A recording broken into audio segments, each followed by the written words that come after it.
Brad Cohen, Coleman Pruitt, Bill Rotella, Here.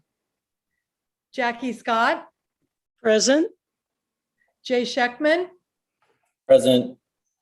Michael Weymouth. Here. Ms. Chiappetta, do you agree that we have a quorum? Yes, we do, Madam Chair. We're fine. Terrific. All right. I would like to start by asking everyone I'm going to call the meeting to order and ask everyone to stand and join me in saying the Pledge of Allegiance. I pledge allegiance to the flag of the United States of America and to the republic for which it stands, one nation, under God, indivisible, with liberty and justice for all. I said Pledge of Allegiance to my plant. I said mine to my microphone. Very patriotic for your plan. Okay, do I have a motion for approval of the minutes from the April 14th meeting? Moved. Thank you, Jay. Second by Jackie? Second that. Thank you. Any discussion on the minutes? I don't hear anything. Is that correct? All right. All in favor, aye. Aye. Aye. Aye. Any opposed? Motion carries unanimously. Members of the public, anyone wishing to speak on any item tonight needs to stand and be sworn in by Ms. Wallen, our Assistant City Attorney. So at this time, I would ask any member of the public wishing to speak on this item to stand and raise their right hand. If you're going to speak to the board today, please stand and raise your right hand. Do you swear or affirm to tell the truth, the whole truth, and nothing but the truth? Please answer. I do. I do. Thank you. I do. I do. Thank you, Shari. I do. I would like to introduce our staff tonight.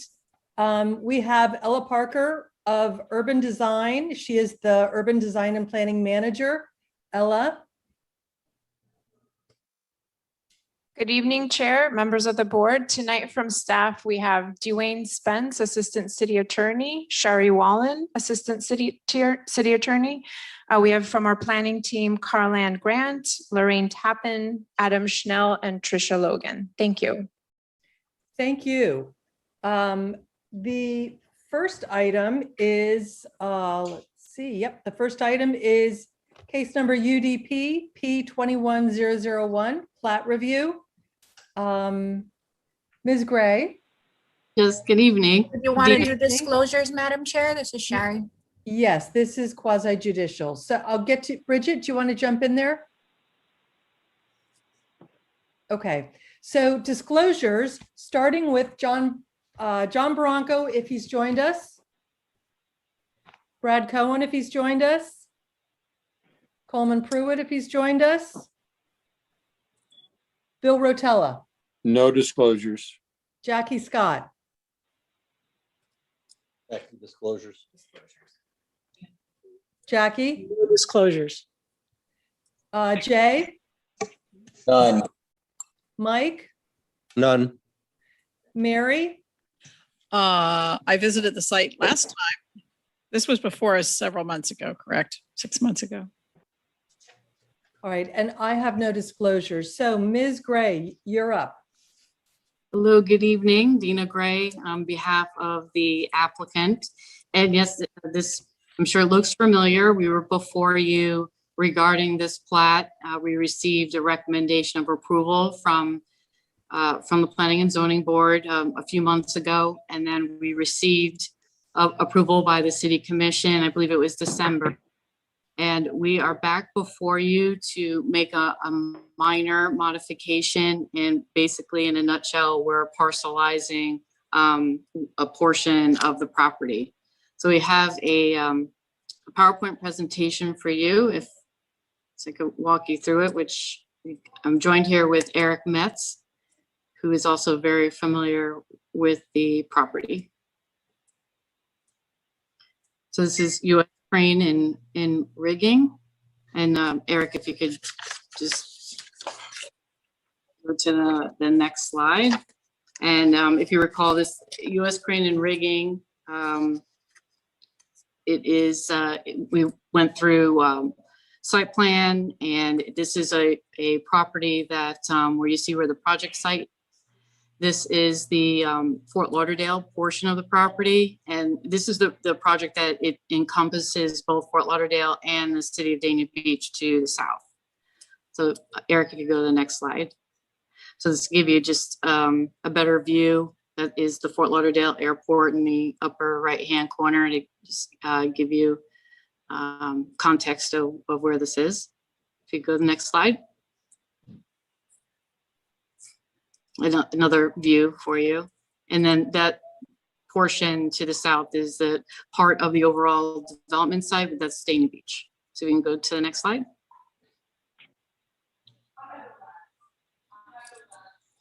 So this is the current approved plat for the Fort Lauderdale portion. So that upper portion is parcel A that's approved, and then the parcel that is just south of 595 there and is parcel B. So that currently is what is approved. You go to the next slide. Now this parcel is the parcel that is just to the south of the one that I just showed you, and this is parcel C as approved in Dania Beach. You can go to the next slide. So now this is what we are changing. So parcel A will remain, and then what was parcel B will now be divided into parcel B and C. And the purpose of doing this is that the eastern parcel, parcel B, it has a history of environmental issues on the property. So we're still working through it, and they haven't been closed out yet. So it makes this, it creates a standalone parcel so that, you know, the developer can now go onto the western parcel and start obtaining permits. If we weren't to parcelize it, then we wouldn't be able to get certain permits because of the environmental issues that we're working on, which will be on parcel B. And then if you go to the next slide.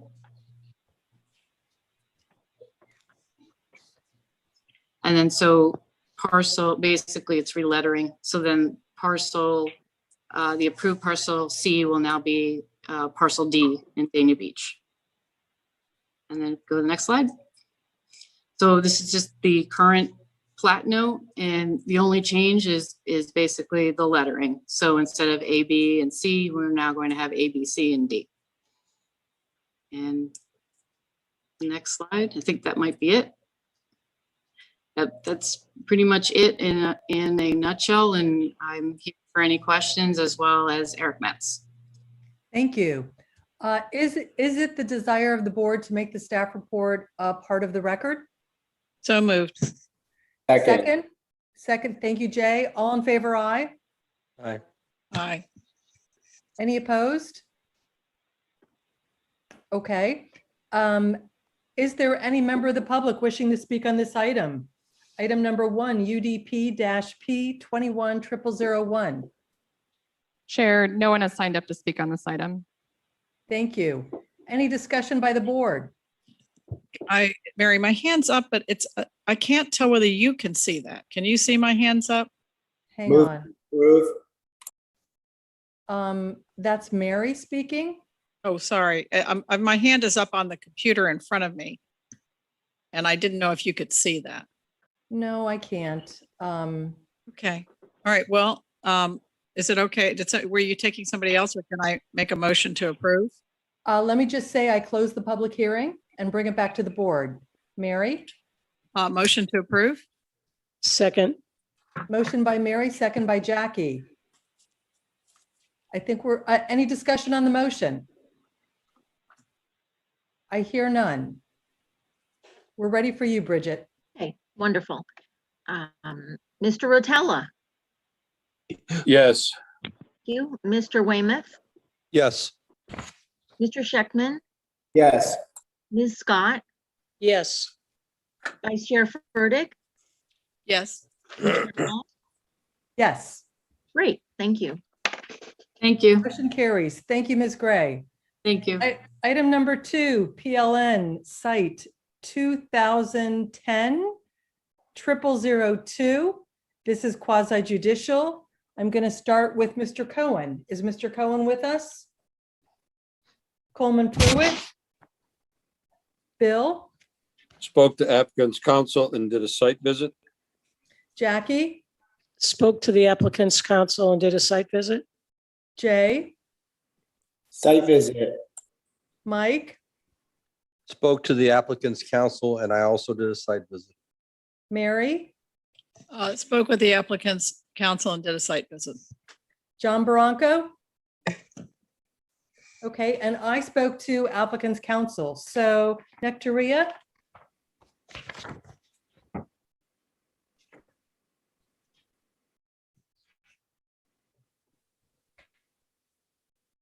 Do we have Nectaria? Ms. Shakas?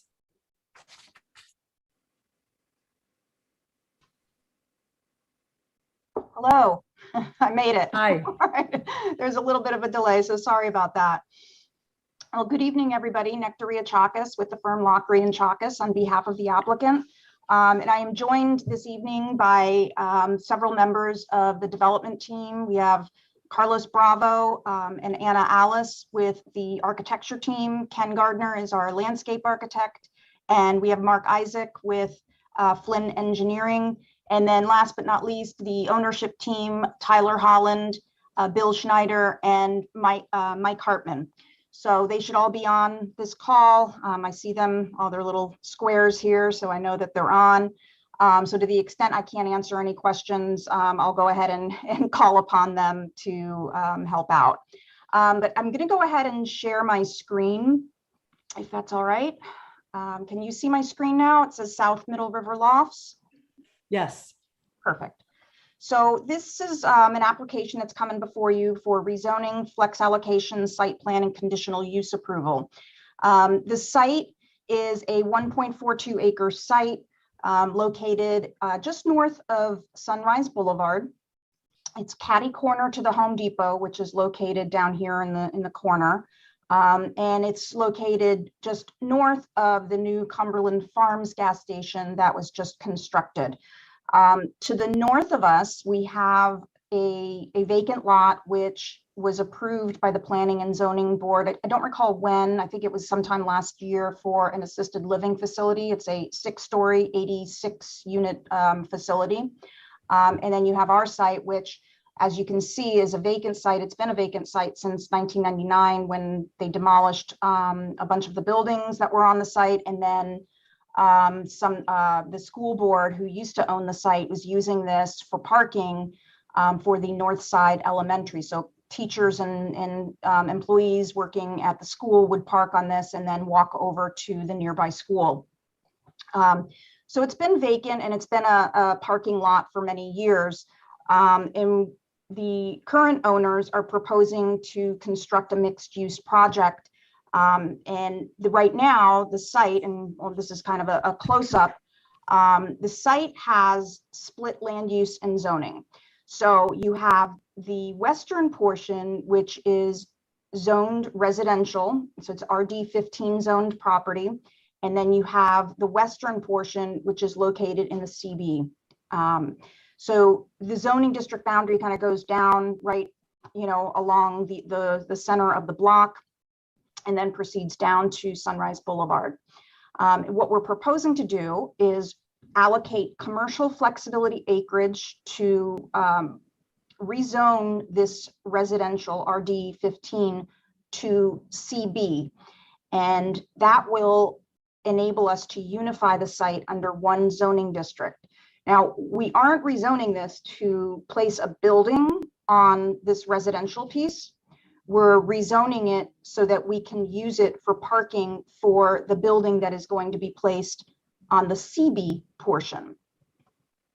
And this is the proposed site plan. So imagine that zoning district boundary that you saw on the aerial on the previous slide goes really right down the center of this site. You can see the residential portion that we're proposing, the residential land that we're proposing to rezone to CB is not going to have any buildings on it. It's simply going to be used for parking. And you may ask, well, why not just rezone this to an XP category, like a exclusive use parking? And unfortunately, that would be an option for us, except you cannot rezone property north of 11th Street to the XP category. There's a provision in that zoning district that would not allow you to use it there. It's not a category that you can use citywide. So what we're proposing to do is just simply rezone it to CB. The building itself is all located on the CB portion, as I mentioned. The CB zoning district allows up to 15 stories. This building is only proposed to be 5 stories. There's ground floor commercial uses right here on the corner of 11th and 4th Avenue. It's 2,250 square feet. And then this is the bottom floor of the building, obviously. You have a main entrance, pedestrian entrance along here, along 4th, and then you have recreational areas along the north side. The access, instead of being on Northeast 3rd, which is where it is now for the parking lot, the existing parking lot, there's an access opening along 3rd.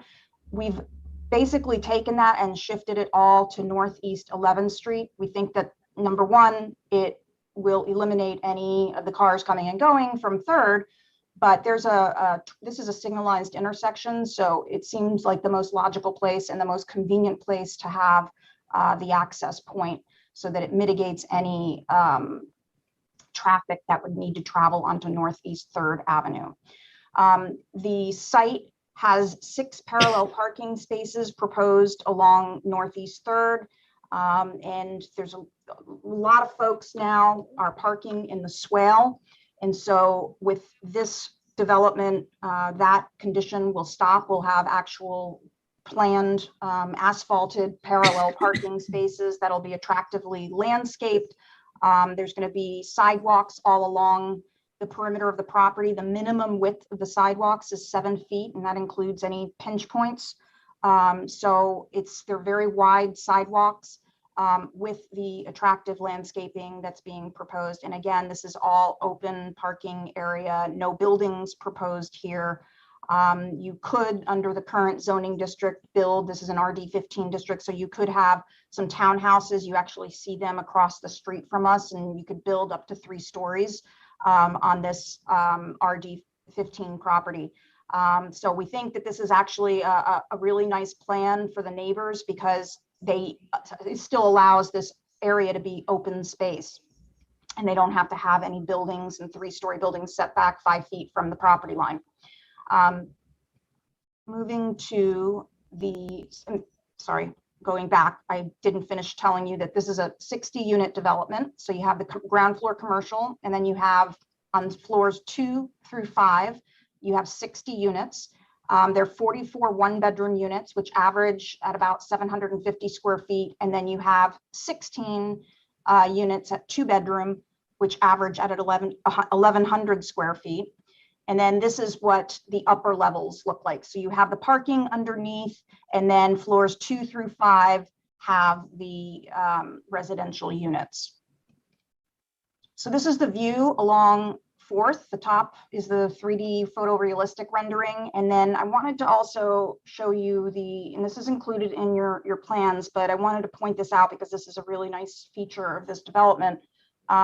There is a very artistic mural that's going to be planned for here. It has a very nautical theme. It has, the waves, but it's not captured as well in the 3D rendering. So I wanted to put the 2-dimensional rendering and show you that as well. This is the elevation that's along 4th. Over here, this is on the top rendering. You can see the retail component that's located on the corner of 4th. That's got some stairs that go up to it, and then handicap accessible ramp that goes down and then meets the sidewalk.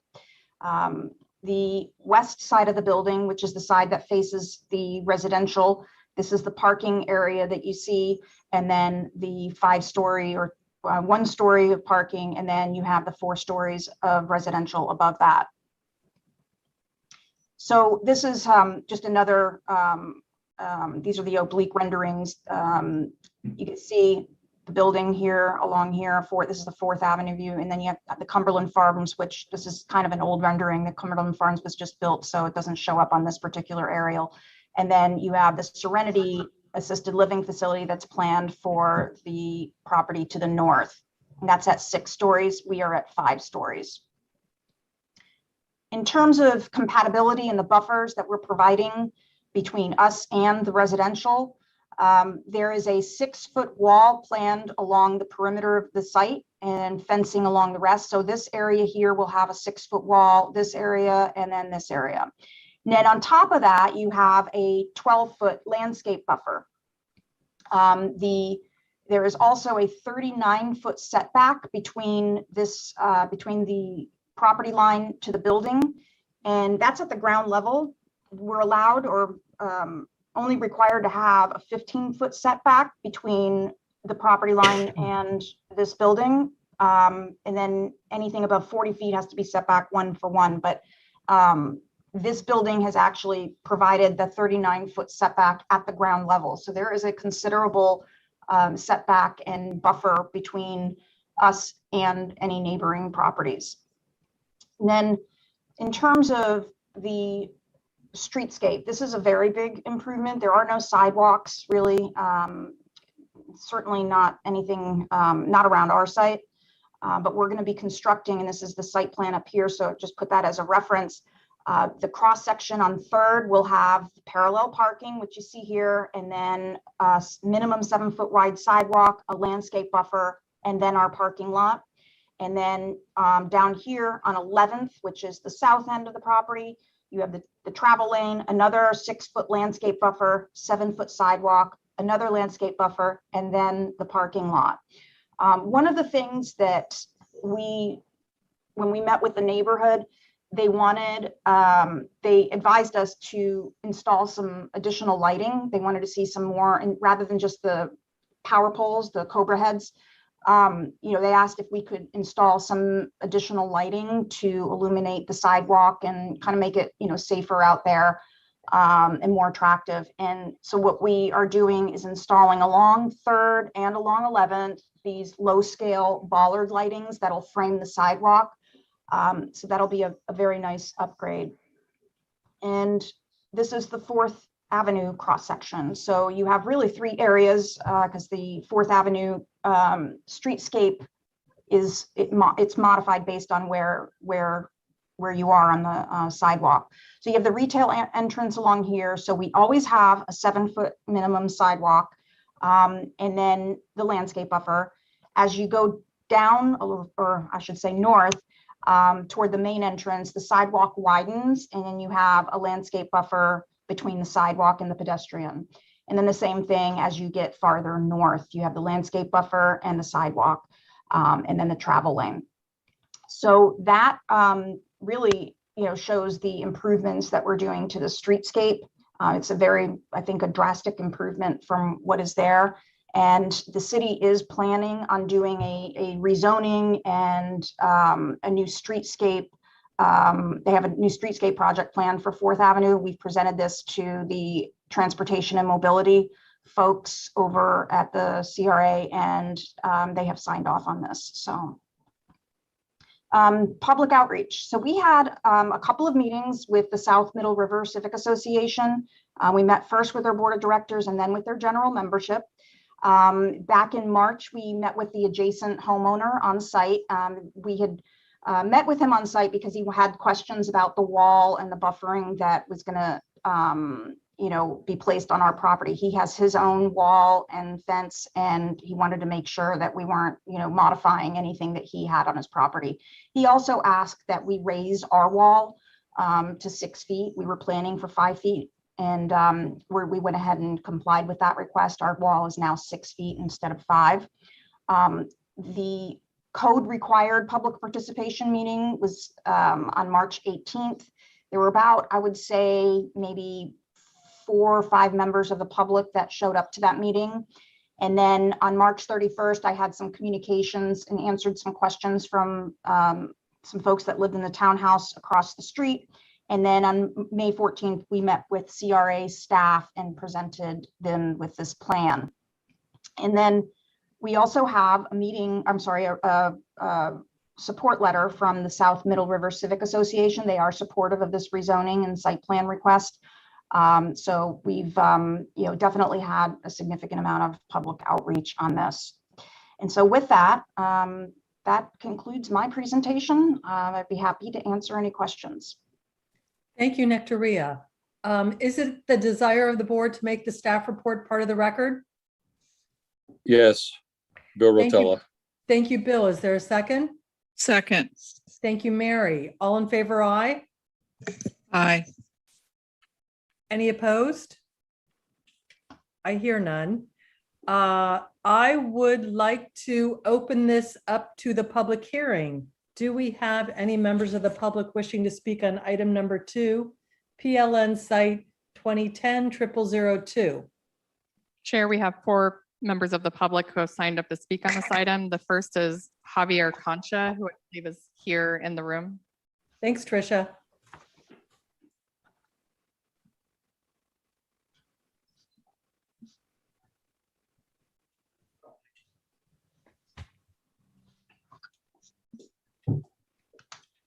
Hello.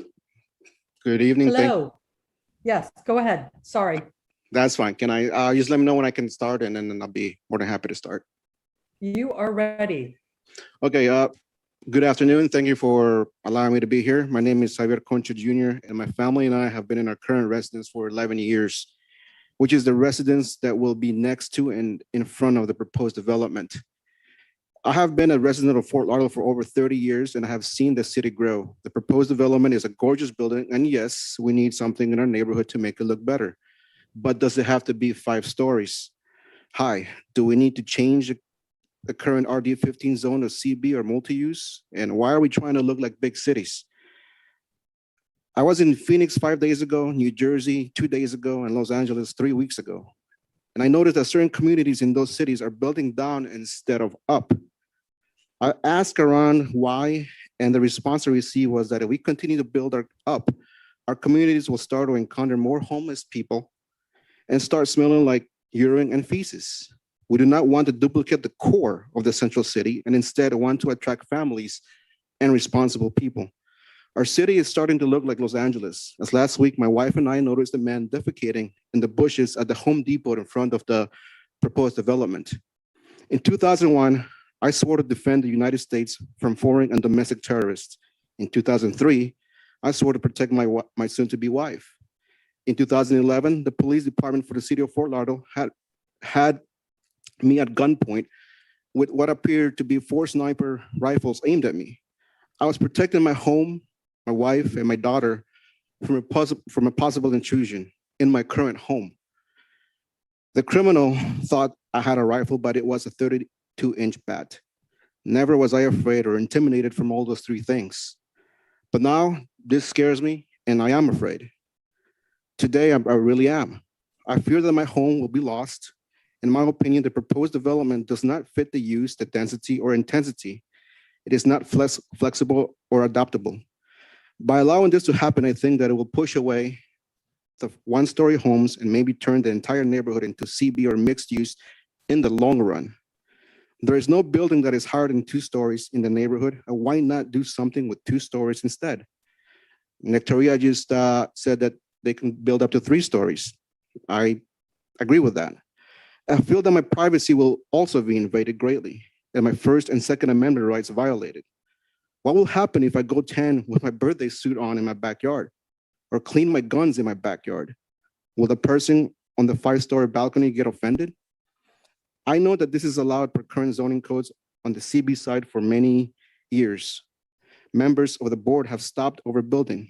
I ask you to consider this proposal and oppose it, or reconsider it to be at a lower level. We can do better and help developers develop family homes. Again, tremendously gorgeous building, but in my opinion, it does not fit or go with the neighborhood.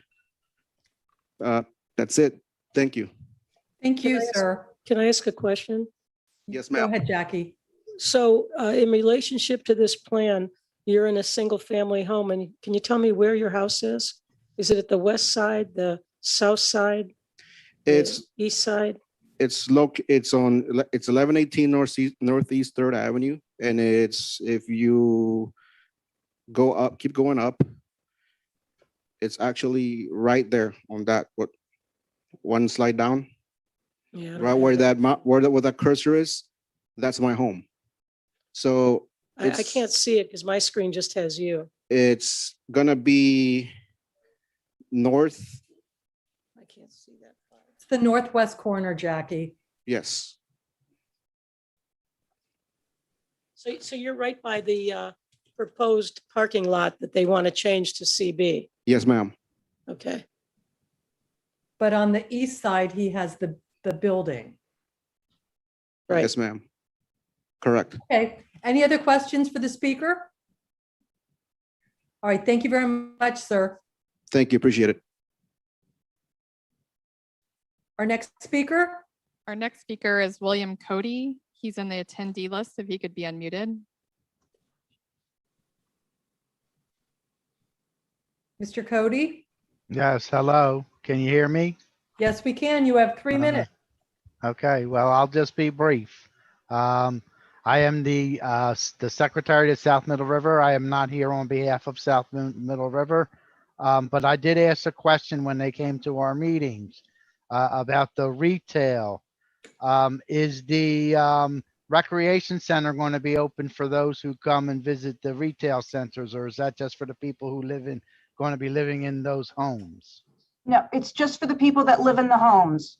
Okay, so the only thing we'll have access to is the retail. That's correct. Okay, thank you. Thank you, sir. Any other members of the public wishing to speak on this item? Yes, our next speaker is Edward Catalano. He's on the attendee list. Jerry, if you could unmute him.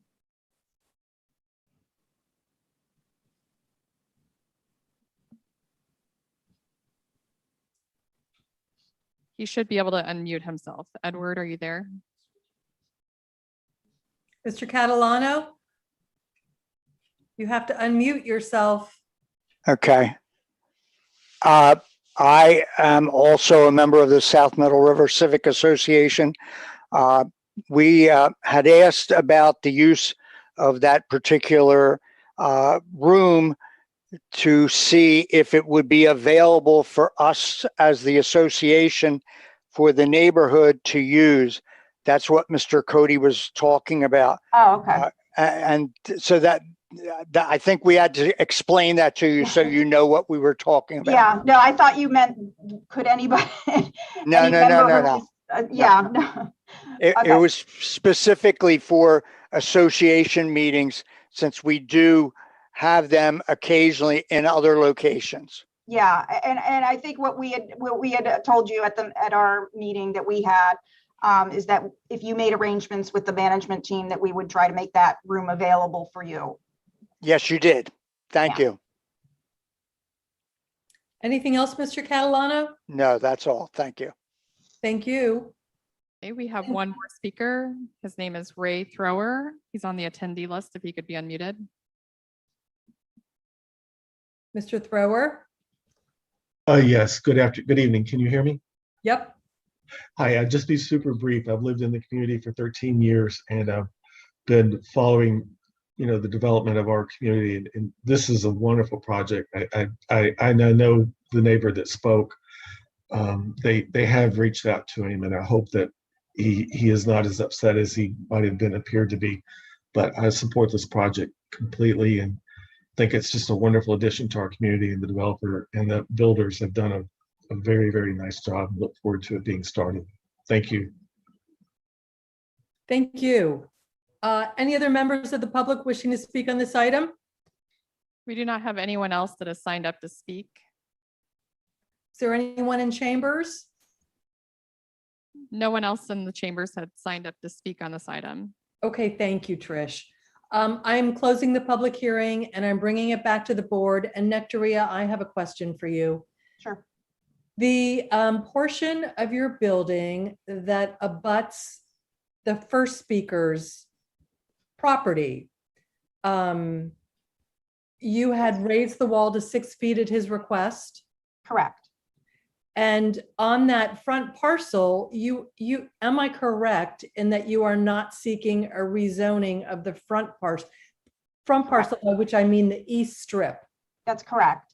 So the only portion that we are looking to rezone is this western parcel, and we're only using it for parking. All of this is staying CB. All right, Nectaria, what is the maximum height on CB? 15 stories, 150 feet. Okay, so I would just like to say to the gentleman that I completely understand where he's coming from, but unfortunately, it could be a lot worse in terms of what he could be getting on that parcel. And living so close to 3rd Avenue, it's sort of good news. And I mean, I wouldn't feel that way if I lived where you live, but I just wanted to say that. Is there any other board discussion? I'd like to make a comment or a question. Jackie? So, we've approved the other projects, but they haven't really gone west into the neighborhood with changing zoning to CB from residential. So like Nectaria just said, you can go 150 feet. Long-term, what is going to prevent that CB zoning where they're proposing to use it for parking? What's going to prevent that from being 150 feet? So property, maybe they decide we need a parking garage here. We can go up 150 feet. What's that going to do to those people that live there? So this is tied to this, because this is a flex rezoning. This is tied to this plan. And this area here has the required parking for our development. So we can't build on this and, build townhouses or build anything else on this because this is our required parking. We have to. Could you increase the parking, Nectaria, by putting a garage there? Not without coming back in front of this board. I understand, but you could do that. We could request it. That's correct. I have this question for staff. Is there any way to solve this parking problem? Ella, whoever's doing this project, is there any way to solve the problem without changing it to CB zoning? Because that's my concern. And somebody's got to tell me there's absolutely no way to do it.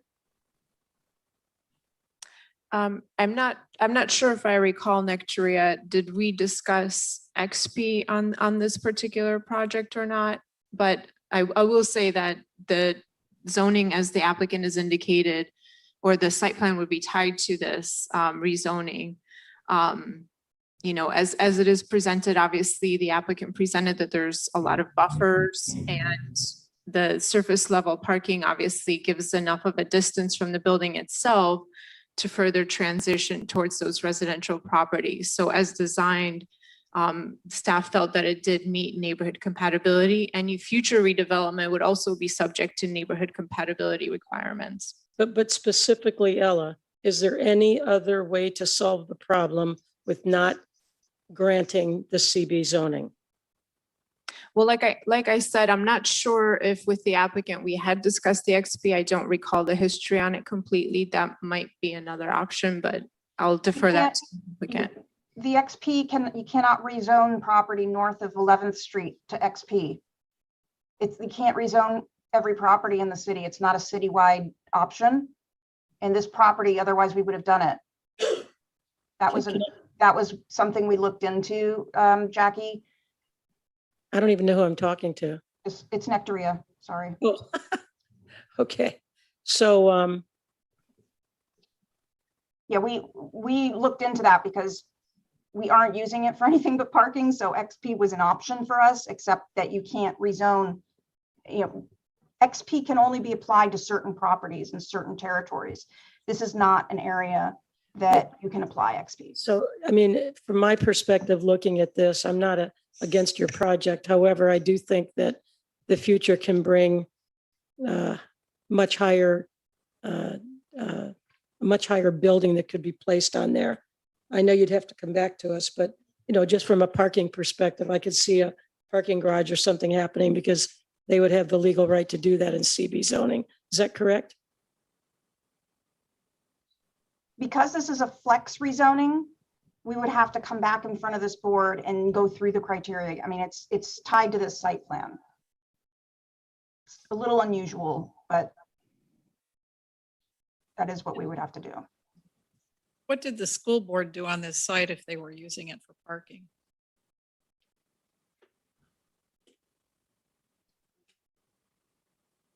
I'm sorry? What did the school board do on this site? If they were using it for parking and it wasn't zoned for parking, what did they do? Did they have some kind of an exception? That question is from Mary. Sorry, Catherine. That's a good question. I'm not sure if staff knows the answer to that question, but they just used it for parking. And then my understanding was that they just had the teachers walk over to the school. Okay, any other questions for the applicant? I think Jackie has one. I have a question. If you were able to do XP here, would you? Yes. Okay, and I have a question for staff. Go ahead. If we just recommended an XP zoning right now, what would happen? Good idea, Jay.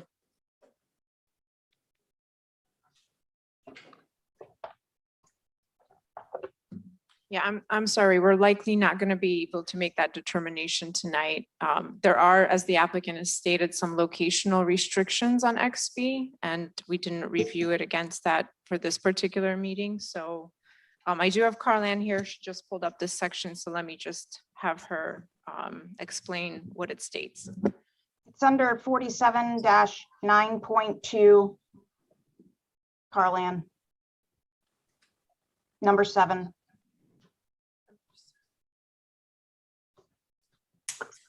Okay, so for number 7, it states that the property proposed to be zoned exclusive use shall not extend no more than 180 feet into a residentially zoned district, except property located on the north side of Sunrise Boulevard between the Florida East Coast Railway and Powerline Road may extend no more than 500 feet into a residentially zoned district, but in no case shall the exclusive use zoning in this area go north of the south right-of-way line of Northeast and Northwest 11th Street.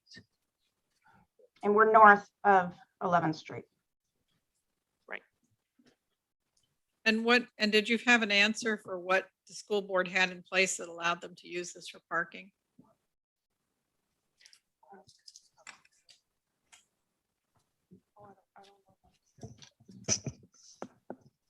Mary, it could be it was just a defunct piece of property.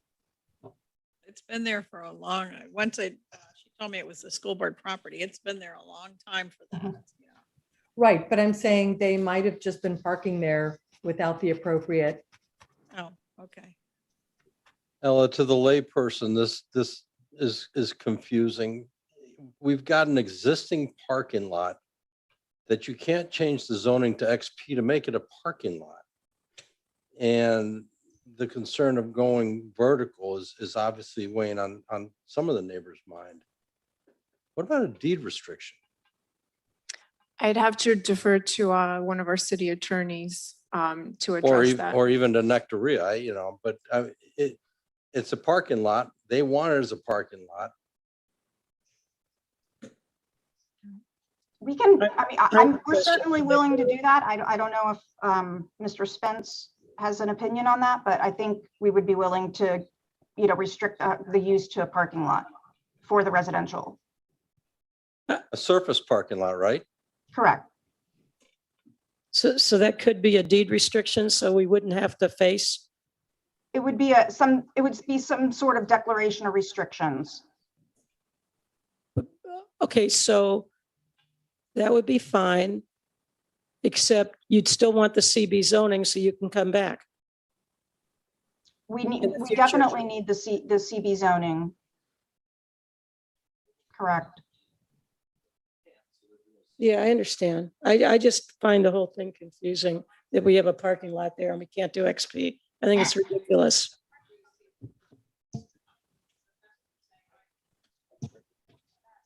Knows if this is on. You're saying do the CB with a deed restriction. No, I'm saying, well, I don't know which I'm saying. Either way, Either it way. limits them to a surface parking lot, whether it's CB or Or the whatever current. it is now. I mean, Okay. there's deed restriction basically. But is that any different than what they're asking for? I think it's a good idea, but does that really gain what we'd like it to gain, which is protection for the neighbors in the future? Staff, can someone answer that? I'd like to solve the problem, but this is your expertise. Yes, I'll defer to Shari or Dwayne. Okay, so yes, if the applicant agrees, we can do a deed restriction. You just have to state on the record that this is proportionate to the impacts of the proposed development. Meaning that you're stating that it's not, you know, we have to make a record that it's not an exaction because that can't be waived. So in other words, you're making a record that this is related to the compatibility in the neighborhood. So if someone could state that, that would be good. Someone as in the applicant or someone as in? The board making a finding of that, someone on the board. And Nectaria, the applicant is amenable to this. That's correct. We would do a declaration of restrictions and we would attach as to that declaration, the legal description for this portion you're rezoning. And it would simply say that this is limited to a parking lot. All right, so I guess. Stab at this if I can. Can I frame a motion and see if they think it's correct and then? we Yeah. can- Yes, so yes, Mary, so we would add it as a condition of approval. So in the staff report, you have several conditions, so this would just be one of them. So you have listed here, I think there's like, yeah, there's at least 3 conditions. So you would just add it as another condition in the staff report. Okay, so it would be condition number 4. Well, actually, I'm seeing more here. Let me just make sure. We'll just add it, just say that it's added as another condition in the staff report, a deed restriction. It's it would be a declaration of restrictions. Declaration of restriction to limit it to a surface parking lot. And then the legal description will be provided by the applicant, the sketch and legal. And the basis for that would be the intrusion into the neighborhood. That's correct. So the person who's making the motion would state that to ensure neighborhood compatibility. Mary? Okay, I'm just sorry, I was just writing all that down, so it sounded right.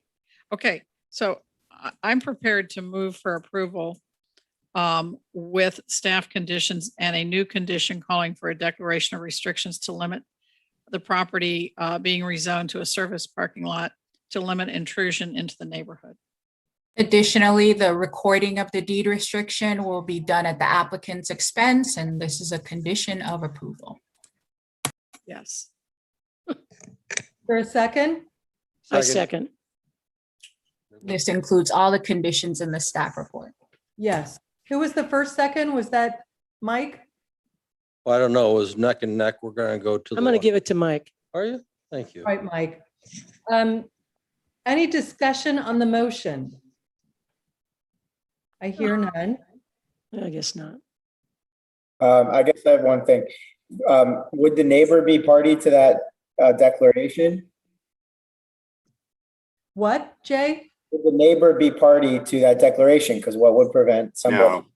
No. This is Dwayne Spence, Assistant City Attorney. No. Any other discussion on the motion? Bridget, I think we're ready. I am too. Mr. Weymouth, Yes. Mr. Scheckman, Yes. Ms. Scott, After careful consideration of everything that's said, I'm voting in favor of this. Vice Chair Fertig, Yes. Mr. Rotella, Yes. Chair Moss. Yes. That is Motion unanimous. carries. Thank you, everyone. Thank you. Now we have communication to the city commission. Does anyone have anything to communicate to the city commission under item number 5? I don't hear anything and I don't see anything. For the good of the city, we have a staff presentation, but before we get to that, does any board member have anything to discuss under for the good of the city? Yes, I do. Go ahead, Mary. Thank you. I just would like Catherine to thank you for your many years of service on the Planning and Zoning Board. I was going to do that. Tonight is Catherine's last night, and I want you to know she is completing 4 terms on the Planning and Zoning Board. She had the first 2, and then she had a few years in between. And I will say that it's been my privilege to sit next to her for several of those years. And Catherine, you always manage to say important things in a calm and concise way. And I have learned a lot from you. I appreciate the service, particularly your service as chair. So thank you. I also would like to comment, when I first was appointed to the board, I got to sit next to Catherine. And she is so funny. She is so funny and so good. And I appreciate the great job that you've done, Catherine. And you will be surely missed. Well, And Ms. Moss, if I could also, on behalf of staff, just express our gratitude for all your years of service. And we really, really loved working with you, and we appreciate your time. So thank you from the bottom of our hearts. Thank you all. And thank you for all of your brilliance. Jackie, you just, seized on something tonight that I hadn't picked up. So I love that about this board, and I love that about staff and their willingness to work out all these problems. So it's been a pleasure. Thank you all very much. So for the good of the city staff presentation.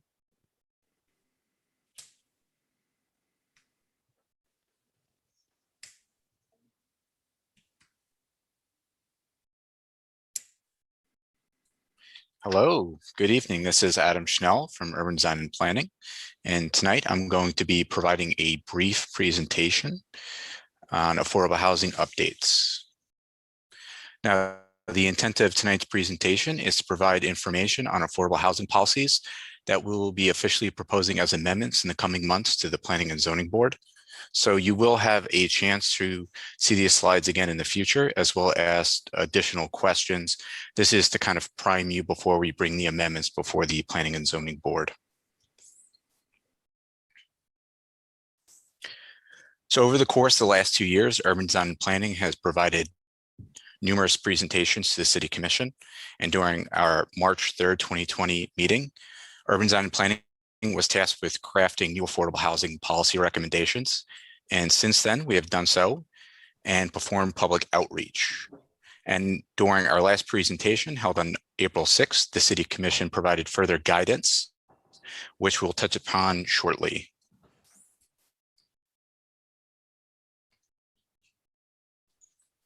Now, during our outreach, we met with multiple stakeholders, such as the Downtown Development Authority, the Fort Lauderdale Housing Authority, as well as the Council of Fort Lauderdale Civic Associations. And we've integrated their comments and concerns into our policy recommendations, in which we're going to be discussing tonight.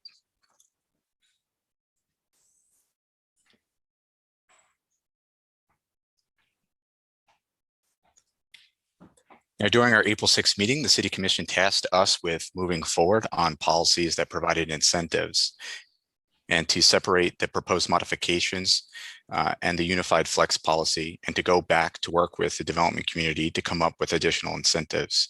So tonight's discussion and overview will only be touching upon the incentives that we'll be moving forward on. And those include the Northwest Rec height bonus, the South Rec height bonus, flex allocation density bonus, modifications to the Uptown Urban Village, as well as one of the land use plan amendments, specifically PCT 20-4, otherwise known as the Geller Amendments. So currently in the Northwest Rec, we do have a height bonus that requires a 10% set aside. And those units historically had to be set aside in perpetuity.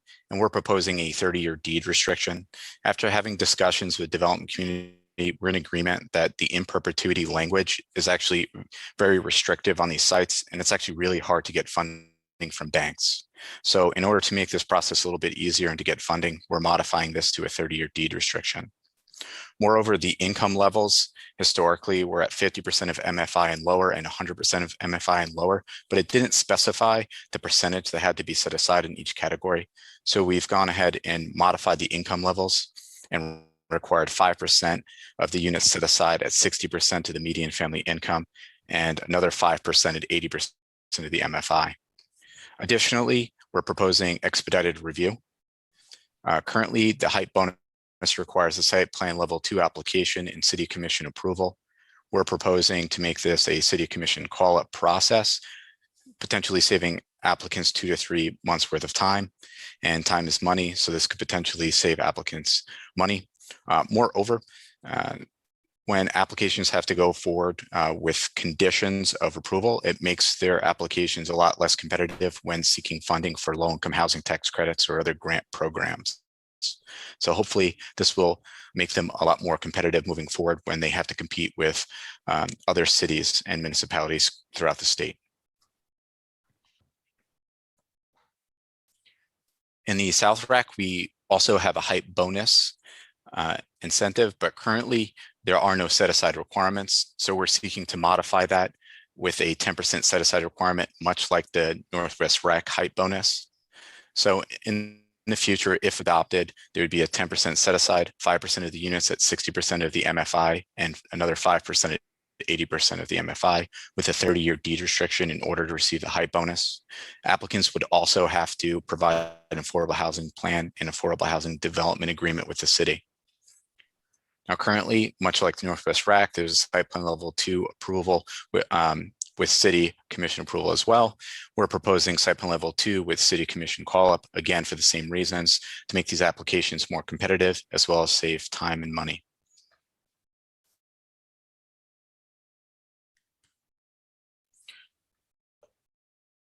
Additionally, we're moving forward with a flex allocation density bonus. So developments with the future land use of commercial who opt to add affordable housing units can receive density bonuses up to 2 market rate units per affordable housing unit, but they cannot exceed 30% over the underlying permitted density. On these corridors on the screen on the right-hand side, the maximum density is 50 units per acre. So a developer could request up to 65 units per acre.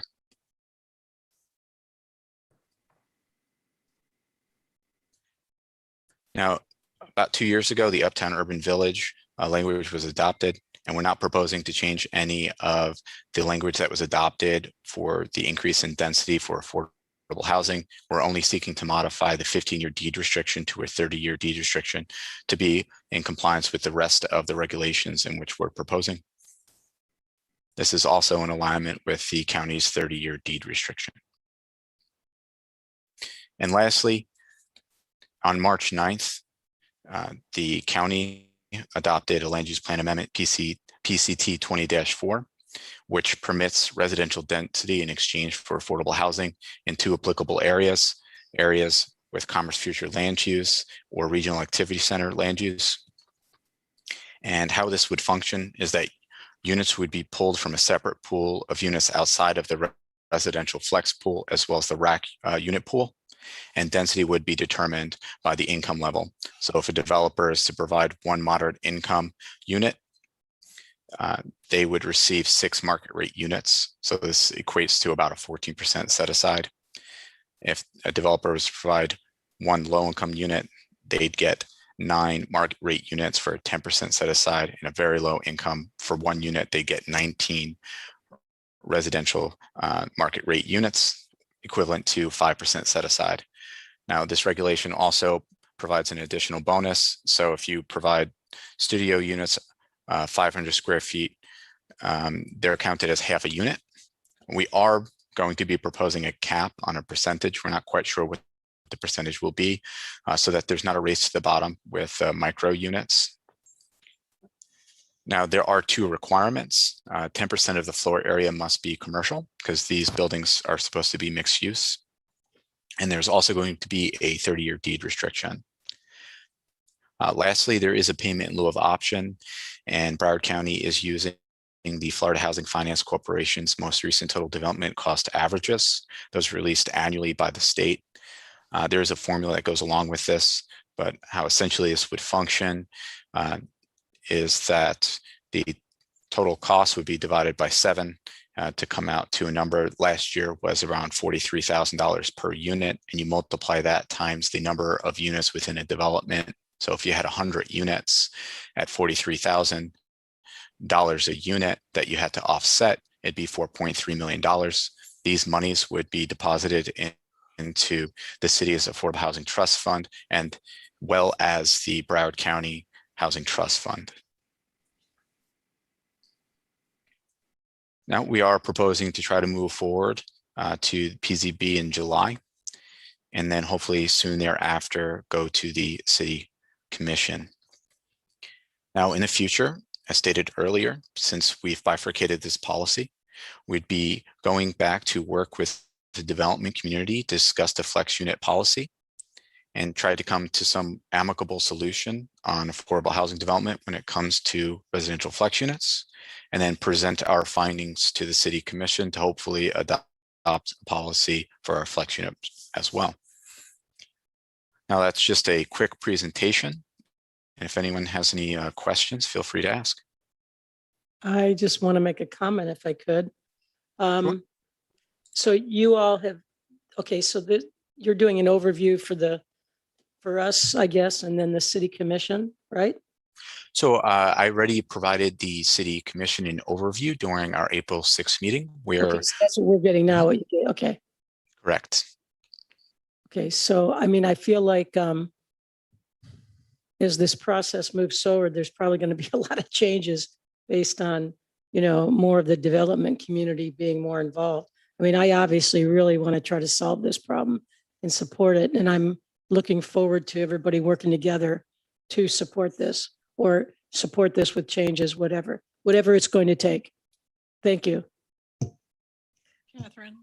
I would like to add that I hope the board in the future critically reviews rezoning quests in our downtown and downtown adjacent neighborhoods, because we have this teeny tiny compact area with residential butting up against our commercial corridors. And I opposed or voted against the projects to the north and the south of the application we had tonight from Ms. Shakas, because they involved the rezoning of residential.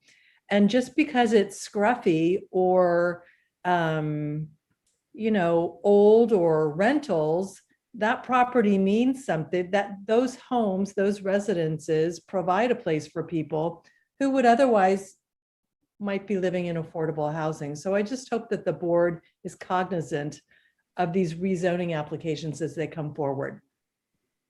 Anybody else have comments? Yes, Catherine, Mary Furtick. Did you look, I know when we did the Uptown portion of this, there were questions from board members about, you know, how successful have our policies been in the past? And so I'm wondering, did you look at other communities to help draft and see what they're doing that is successful to help draft this? Of course, both throughout the state as well as nationally, both at cities that are much larger or equivalent in size. Some nearby cities that we also work with and had conversations with, of course, is the city of Miami. Palm Beach County also has a plethora of language currently on the books, and they're having a lot of success as of late. City of Sarasota also has numerous regulations for affordable housing. In general, regulatory efforts across the United States have been, you know, in place for 70 or 80 years. So there's definitely a lot of language as well as a lot to learn from other cities, and we've tried to integrate it as best as possible to meet our local needs. Okay, thank you. Can you tell us just a couple of the ideas that you got that you thought were the best? Well, there's kind of two different avenues to go down when you're talking about incentivization of affordable housing development. Stereotypical is density bonuses, floor area increases, setbacks, modifications, so on and so forth. So those are more of the zoning incentive aspects of things, as well as the financial aspects of things are kind of the secondary category in which you can kind of dive into. Tax abatements, the creation of TIFs. The problem is we're preempted from state law on a lot of the great incentives that we could adopt to help support affordable housing in the state of Florida. So it was quite tasking to try to come up with incentives that would help benefit community members as well as affordable housing development. Thank you. Anyone else have any questions for Adam? I don't have a question. I've got a few comments if I could, Madam Chair. Absolutely. Thank you. With the business that I'm in, affordable housing impacts us tremendously. We've got hotel employees that travel 2.5 hours every day to and from work to come to work. So I'm acutely aware of the need and demand for affordable housing. And being on the Urban Core Committee of the Broward Workshop and also being on the Downtown Coalition, I've heard this before. So I jotted some notes down knowing that we were going to hear this. And my expression is I've got concerns that staff's program is proposed to apply only to regional activity centers and commercial districts and not to all the residential districts, including multifamily. You know, for me, that's kind of targeting these downtown and commercial properties, and the cost should be spread amongst all the units if they're going to be doing this. It needs to be equitable, not just the downtown developers. So for me, this policy is going to send development into neighborhoods where no fees will be required, which makes no sense to me. That is in opposite of what the goal of this land use and zoning is. And so anyway, I've got some concerns for the way this is being directed. Okay, feel free to shoot me an email and we can discuss further. I'm not quite sure what fees we're discussing here. We've been providing a presentation solely on optional incentivization. Developers have the capability of opting into additional height or using density bonuses for their projects. It is optional. But I'm more than willing to sit down to have a discussion to figure out other mechanisms that we could adopt to help support affordable housing throughout the city. Well, and I think Jackie touched on it a little bit that you know my concern, to be quite honest with you, is this may be a repeat of the landscape conversation we had a month or two ago, where it seemed like some level voices outside of City Hall were not being listened to. So instead of sitting down with me, because I'm ultimately going to be one of the ones that are going to hear you, I would strongly suggest to continue the outreach and attention to these people that are talking, because like I said, both at the Urban Core and the Downtown Coalition, this is a very, very, very robust conversation. So there's a lot of people out there a lot smarter than me that can comment to it.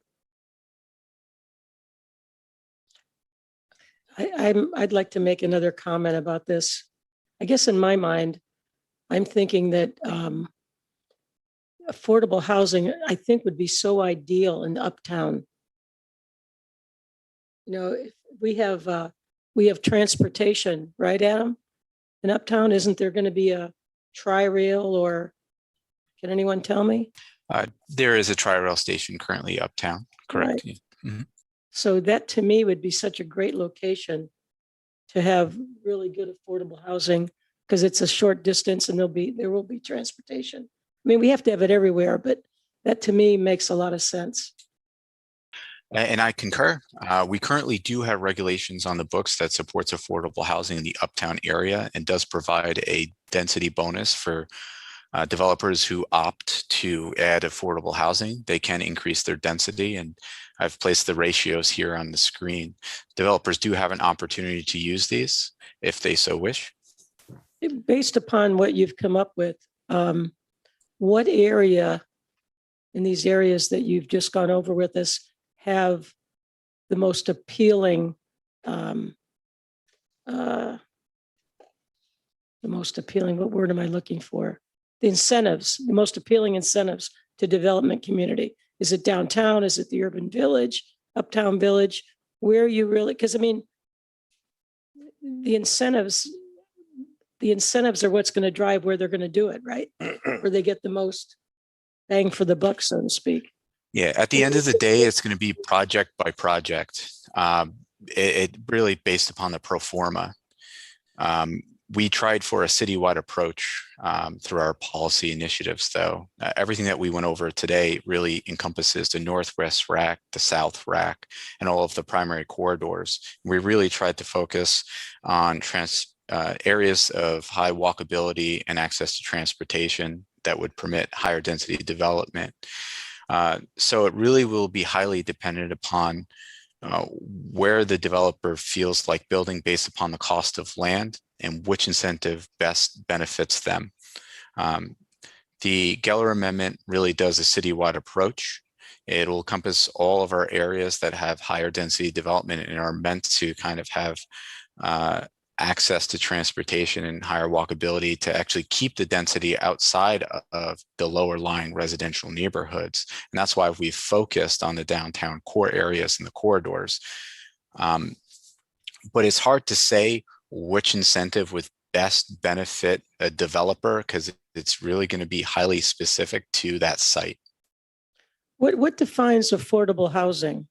Well, In other words, per what our makes it affordable to one is like overpriced for the other.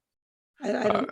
And do Correct. you have, while you're answering that, do you have a map of the city of where you currently have it located, you know, where you would see concentrations? And also, have you been able to quantify what the shortage is currently? It matters what income level that we're discussing. We have run numbers before. I don't currently have them right now about where the shortage is needed, but these particular policies, we focused on moderate income households because housing and community development has historically focused on the 30% level up to the 60% level of MFI under HUD programs and CDBG funds, SHIP funding. So we wanted to kind of focus on that missing middle. There are a lot of families in our community that will not have access to a lot of these programs because their incomes exceed 60% of the MFI. So we're focusing on the households that are working families that need access to affordable housing as well, as the city's costs have increased. If I could, I'm just going to bring up one slide here. So this is the reason why we focused on moderate income housing. So studios currently for newer developments in 2020 average around 1,600, 3 bedrooms, 3,800, and 60% of our rental households spend more than 30% of their income on housing. So we're having more of a problem in the city more than ever, where we have individuals that make what we consider historically middle income wages that no longer can afford to live in Fort Lauderdale. So since HCD is focusing on that lower income brackets, we're focusing on the moderate income so that we span the whole gamut. Adam? Yes. So my apologies to the person that said this, but someone here said tonight that affordable housing is really not the problem of only developers. It affects everyone in business in Fort Lauderdale. And I would recommend that the city take a step back and figure out a way to assess a lot more people in some financial way with responsibility for providing affordable housing. Those people who would be hiring these people who would be living in affordable housing. to just lay it all on developers, I think is short-sighted. That's it. All right, thank you for the comments. And I just, Go I'm ahead, sorry. Bill. I just have one question. Does this apply to residential flex on commercial? This policy does not. The commission has asked us to go back and work with the development community to come up with further incentives before we move forward on any modifications to the residential flex policy that does not have to deal with direct incentivization. Okay, seems like there's just as all the questions come up, there's a lot of things that are yet, unaddressed here or need to be addressed. Okay, so Adam, what is the time frame on this? Where are you in the route to approval? Well, we were hoping to come before the PZB in about a month or two and bring the amendments forward, and then thereafter go to the city commission. Okay. Any other questions for Adam? Is that for approval? Is that for approval, or is it more to start the conversation and then get into public hearings? It would be for approval and to start the public hearing process. So you're going to come to planning and zoning and give a presentation and ask us to vote. That is correct. And then you're going to take that to the city commission. And then you're going to start dealing with the development community? Oh, no, we've actually have ongoing conversations with the development community. Here, I'll bring up one of the first slides that I went over here. These are just some of. Yes, I apologize. No, that's quite fine. We've met with a plethora of developers. Not all of them are on the slides since we're actually in the midst of ongoing conversations, but we've had probably 5 or 6 conversations with the Downtown Development Authority. We've provided presentations at the Broward Workshop for the Urban Core Committee. We've met with the Downtown Coalition, the Greater Fort Lauderdale Downtown Chamber of Commerce, so on and so forth. We've met with probably 5 or 6 different developers since we held our meeting on April 6th as well to have conversations. Okay. So we've also, this has been an ongoing conversation for almost the entire time that I've actually worked for the city. This is about 2.5 years worth of work thus far. So I don't want anyone listening to think that we're moving forward necessarily quickly. These have been ongoing cyclical conversations over 2.5 years.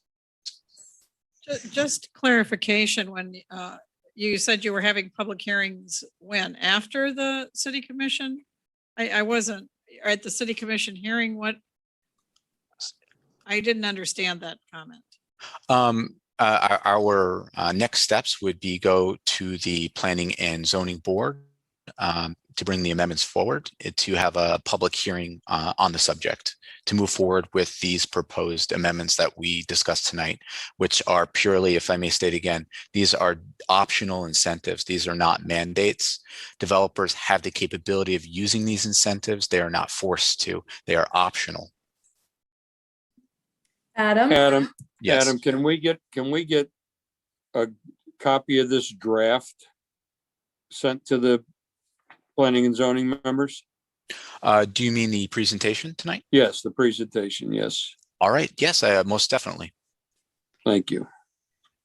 Adam, I wanted to ask if there has been any discussion along the lines of what I mentioned earlier about spreading the pain. In other words, drawing in a larger group of people who would be contributing somehow to a affordable housing fund that could be used in all areas of the city to dedicate units. Has there been any discussion about that? There have been, but there's hardly any mechanisms we can tap into. I looked into trying to establish a citywide TIF, or at least one that would cover a large geographic boundary, but the state laws don't allow us to. I looked into tax abatements and other means. And it's very hard to come up with financial mechanisms to support affordable housing short of dedicating funds from the city's budget on an annualized basis to affordable housing. So are you saying that if there were to be a surcharge on business licenses, that could not be dedicated to affordable housing? I'm not quite sure about that, but it is very difficult. Let's just say if we're talking about, let's just say fee waivers or anything of that sort. The city, let's just say, I'm going to focus on fee waivers for a moment. Or impact fee waivers. This are typical mechanisms to help offset development costs for affordable housing. The city would have to try to fill that gap somehow. No, I'm not, but I think we're talking about different things. Yes, I think you're talking about adding additional fee to permits. I am. To people who are not necessarily developers. Imagine the pool of money the city could have if every application for a business license, or, you know, I can't even think of anything else, a portion of that went into some sort of affordable housing fund, which then provided for units in buildings all over the city. Yeah, I can definitely take any comments or considerations, and we can look into these as options. Thank you. Any other comments or questions for Adam? Okay. Thank you all. And I mean that, thank you all. Do we have a motion to adjourn? So move. Second? Second. All in favor, aye. Aye. Thank you. Hi, Catherine, I will miss you so much. thanks, Catherine. Bridget, I hope to see you in the courthouse. Okay, yeah, that's very possible. I'm there, 8th floor. Okay, thank you. Bye. Good luck with everything. Hi, Catherine. Thank you. Bye, Shari. Bye, all.